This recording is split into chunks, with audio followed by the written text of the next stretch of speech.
बिना रुके, बिना थके आप सभी का बच्चों की तरह पालन पोषण कर रही हूँ। मैं तब ही थी जब आप लोग नहीं थे, और मैं तब ही रहूंगी जब आप लोग नहीं रहेंगे। पर अब ऐसा लगता है कि मैं थक रही हूँ। आपकी धरती माँ थक रही है। रसायनों का छिड़काव, रासायनिक खाद और इन सब के कारण पानी एवं हवा में जहरीलापन, यही कारण है कि मैं थक रही हूँ। क्या आप जानते हैं कि इन रसायनों के जहरीलेपन से मेरी मिट्टी वैसे ही जलती है जैसे आपके शरीर पर कोई तेजाब डाल दे। लगता है मेरे बच्चों को मेरे दुख का अंदाजा नहीं है। मेरी मिट्टी बंजर हो रही है। ये रसायन मेरी मिट्टी के उपजाऊपन को खत्म कर रहे हैं और उसमें पाए जाने वाला नमक मेरे शरीर पर मिर्च की तरह जल रहा है। मेरी फसलों की पैदावार कम हो रही है। मैं धीरे धीरे और थक रही हूँ।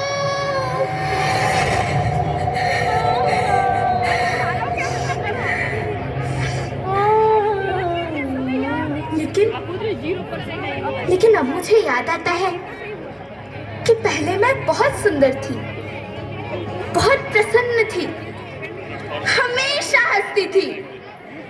मुझे अब भी याद है।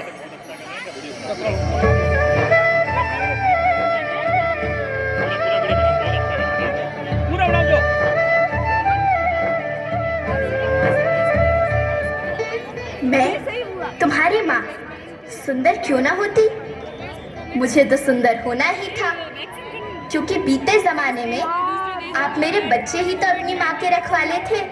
आप लोग प्राकृतिक खेती करते थे, और फिर हमारी सभ्यता में तो प्रार्थना भी धरती कल्याण की है।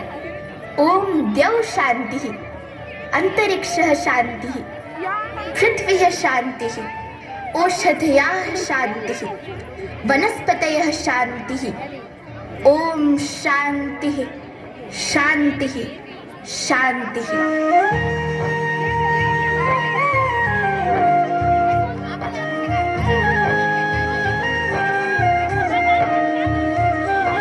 नदियाँ, जंगल, झरने, पर्वत रखना इन्हें संवार के, इनको ढूंढा तुम न बचोगे, धरती कहे पुकार के। बेमौसम की वर्षा होती, कहीं पे मिट्टी बंजर बनती, बंजर मिट्टी और भी तपती, धरती कहे पुकार के।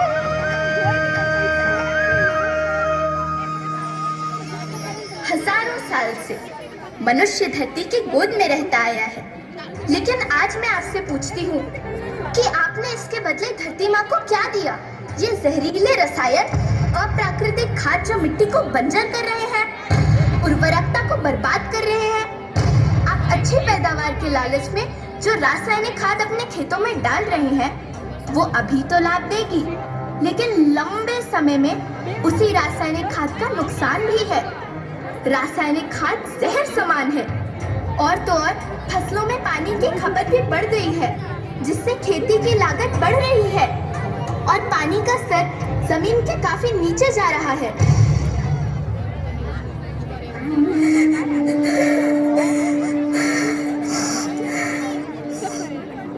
बच्चों, मैं तुम्हारी माँ हूँ।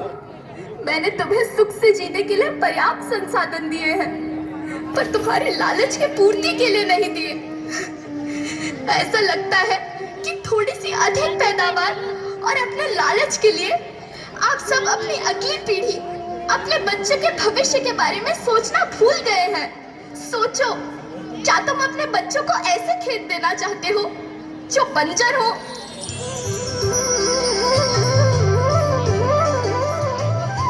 अरे तुम तो विंध्य की बेटी हो, मध्य प्रदेश की बेटी हो, भारत की बेटी हो। आओ, तुम ही मेरे बच्चों को कुछ बताओ। धरती माँ, हम तो अपने बिंद के सवै जनन का केवल इतने कहे चाही थे कि प्राकृतिक खेती या समय के मांग बन चुकी है।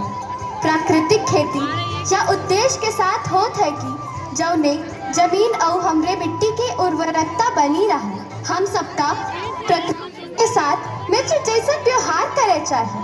हम अपना से आने वाली पीढ़ी की तरफ से यह विषय का ध्यान देके सुने और देखे के विनती करी थी।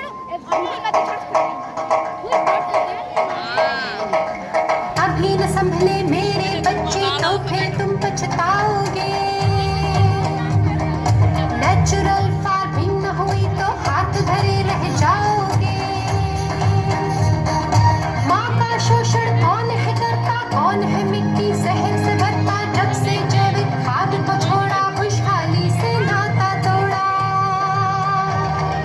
अभी न संभले मेरे बच्चे तो फिर तुम पछताओगे, तो फिर तुम पछताओगे।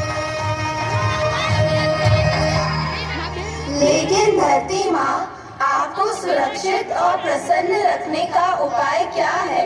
एक ही उपाय है, धरती एक, परिवार एक, भविष्य एक। इस मूल मंत्र को आत्मसात कर लो।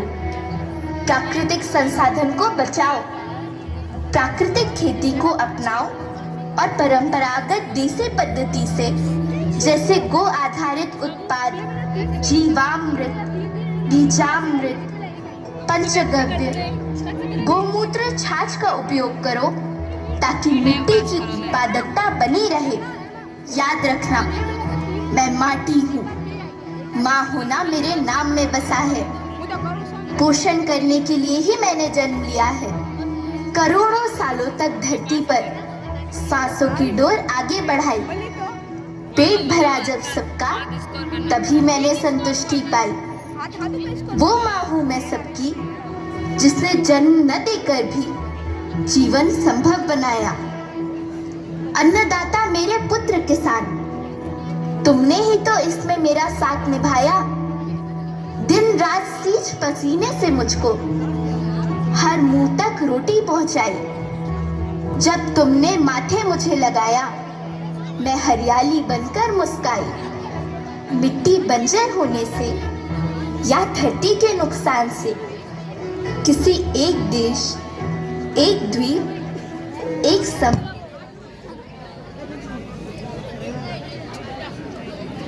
हेलो।